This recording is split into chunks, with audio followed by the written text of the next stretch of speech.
여러분 혹시 LED가 어떻게 빛을 내는지 궁금해 본 적 없으세요? 그 비밀이요. 사실은 아주 오래된 동화 속에 숨어 있다고 하면 믿으시겠어요? 자, 지금부터 그 마법 같은 이야기를 한번 시작해 볼게요. 자, 이야기는 아주 특별한 곳에서 시작돼요. 바로 반도체 왕국입니다.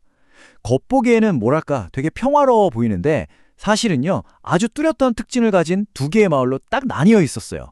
그리고 그 사이에는 눈에 보이지 않는 어떤 경계가 있었죠. 그럼 먼저 이 왕국의 두 마을부터 한번 자세히 들여다볼까요? 자, 화면 보시면 왼쪽이 바로 활기 넘치는 N마을이고요. 오른쪽은 아주 고요한 P마을이에요. 분위기가 정말 딱 봐도 다르죠? 한쪽은 막 시끌벅적하고 다른 한쪽은 글쎄요, 뭔가 좀 조용히 기다리는 듯한 그런 느낌이에요. 아니, 이 두 마을이 대체 왜 이렇게 다른 걸까요? 제가 알려드릴게요. 먼저 N마을에는요, 에너지가 너무 넘쳐서 잠시도 가만히 있지를 못하는 애들이 있어요. 바로 음의 에너지를 가진 꼬마 전자요정들인데 아주 그냥 바글바글 살고 있었죠. 반면에 P마을은 어떠냐? 여기엔 이 요정들이 와서 좀 앉아서 쉴 수 있는 양의 에너지를 가진 빈 의자들이 가득 놓여 있었던 거예요. 그런데 문제가 있었어요. 이렇게 에너지가 넘치는 요정들이 바로 옆마을에 있는 저 편안한 의자로 가고 싶어도 갈 수가 없었다는 거죠. 왜냐? 두 마을 사이에 PN 접합 장벽이라고 하는 눈에는 잘 안 보이지만 아주 강력한 담벼락이 떡하니 버티고 있었거든요. 그래서 서로 넘어갈 수가 없었던 겁니다. 자, 이렇게 평행선을 달리던 왕국에 그러던 어느 날 모든 걸 한 번에 바꿔버릴 엄청난 사건이 일어납니다. 그게 뭐냐? 바로 전기 요정들의 무도회가 열린 거죠. 바로 이분입니다. 왕국에 아주 강력한 힘을 가진 배터리 왕이 나타난 거예요. 이 왕은요, 어마어마한 전압, 그러니까 에너지를 가지고 있었어요. 그의 등장은 이 조용했던 왕국에 정말 큰 변화를 가져올 거라는 걸 모두가 직감했죠. 배터리 왕이 위험 있는 목소리로 딱 명령을 내리는 겁니다. 자, 이제 무도회를 시작하노라. 꼬마 요정들이여, 저 장벽을 넘어 그대들의 의자를 찾아가거라. 와, 요정들에게는 정말 꿈에 그리던 순간이었겠죠? 배터리 왕이 등을 아주 강하게 팍 하고 밀어주자, 그러니까 전압을 가한 거죠. 그랬더니 요정들을 가로막고 있던 그 PN 장벽이 마침내 무너져 내린 겁니다. 와, 에너지가 넘치던 N마을의 꼬마 전자 요정들, 이제 난리가 났죠. 신나게 소리치면서 P마을로 막 달려갔어요. 그리고 바로 이 순간 드디어 요정들과 빈 의자가 만나면서 정말 마법 같은 일이 벌어지기 시작합니다. P마을에 도착한 요정들이 뭘 봤을까요? 바로 자기들을 기다리고 있던 수많은 빈 의자들을 발견하고는 막 환호성을 지른 거예요. 우와! 저기 편안한 의자 좀 봐! 쉴 새 없이 쌩쌩 날아다니던 요정들이 이제 마음에 든 의자에 털썩 하고 주저앉은 거죠. 과학에서는 이 만남을 바로 재결합이라고 부릅니다. 자, 근데 여기서 진짜 재미있는 부분이 나와요. 생각해보세요. 아주 높은 곳에서 에너지를 뿜으면서 붕붕 날아다니던 요정이 이제 편안하고 낮은 의자에 딱 앉았어요. 그럼 가지고 있던 그 넘치는 에너지가 더 이상 필요 없을 거 아니에요, 그죠? 바로 그 순간입니다. 요정이 의자에 앉으면서 휴, 이제 좀 살겠다 하고 안도의 한숨을 내쉬는 순간 몸 안에 있던 그 남는 에너지가 몸 밖으로 뿅 하고 빠져나오면서 반짝 하고 아름다운 빛으로 변한 거예요. 이게 바로 빛의 탄생이죠.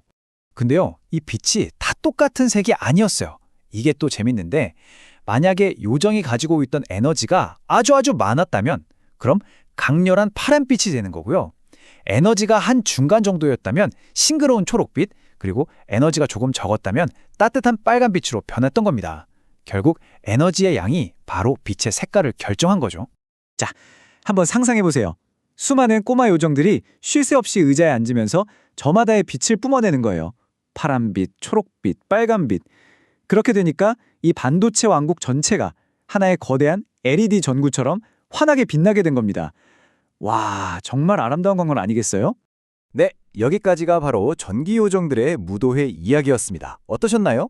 자, 그럼 지금부터는 이 아름다운 동화 속에 꼭꼭 숨겨져 있던 진짜 과학 원리를 한번 파헤쳐 보도록 하죠. 네, 참 재미있는 이야기였죠? 하지만 여러분, 이 동화는 그냥 지어낸 이야기가 아니라 사실은 아주 정교한 과학 원리를 바탕으로 하고 있다는 사실. 자, 이 표를 보시면 모든 비밀이 풀립니다. 하나씩 맞춰볼까요? 동화 속 N마을은 바로 전자가 남아도는 N형 반도체였고요. P마을은 전자가 비어있는 공간, 그러니까 전공이 많은 P형 반도체였던 겁니다. 그럼 그 활기차던 꼬마 전자 요정은 뭘까요? 맞습니다. 바로 전자죠. 그리고 편안해 보이던 빈 의자는 바로 전공을 의미하는 거고요. 요정이 의자에 앉는 그 행동, 이게 바로 전자가 전공을 만나는 재결합 과정이고요. 마지막으로 그 순간 터져나온 반짝이는 빛은 바로 에너지가 광자라는 익자 형태로 방출되는 현상이었던 겁니다. 어때요? 딱딱 들어맞죠? 그러니까 여기서 제일 중요한 핵심은 바로 재결합이에요. 이걸 좀 과학적으로 다시 설명하자면 에너지가 높은 상태의 자유로운 전자가 에너지가 낮은 상태인 전공, 즉 빈자리를 만나서 그 자리를 딱 채우는 거예요. 그러면서 그 둘의 에너지 차이만큼을 빛, 즉 광자의 형태로 방출하는 과정인 거죠. 어때요?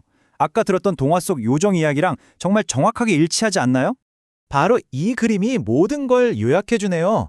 왼쪽은 우리가 들었던 동화 이야기, 오른쪽은 실제 과학 원리. 결국 이 두 이야기는 이름만 다를 뿐 완전히 같은 현상을 설명하고 있는 거예요. 전자가 빈자리를 찾아 들어가면서 에너지를 빛으로 바꾸는 아주 똑똑하고 효율적인 과정, 바로 그겁니다. 맞습니다. 그래서 우리가 매일매일 사용하는 이 LED라는 건요, 별게 아니라 전기 에너지를 빛 에너지로 아주 효율적으로, 직접적으로 바꿔주는 굉장히 스마트한 반도체 장치인 셈이죠. 자, 이제 앞으로 여러분이 주변에 있는 LED 조명을 볼 때마다 어떠실 것 같으세요? 그냥 단순한 빛이 아니라 그 안에서 수많은 꼬마 전자 요정들이 자신만의 의자를 찾아 앉으면서 벌이는 아주 화려한 무도회가 떠오르지 않을까요? 아마 빛을 보는 새로운 즐거움이 될 거라고 생각합니다.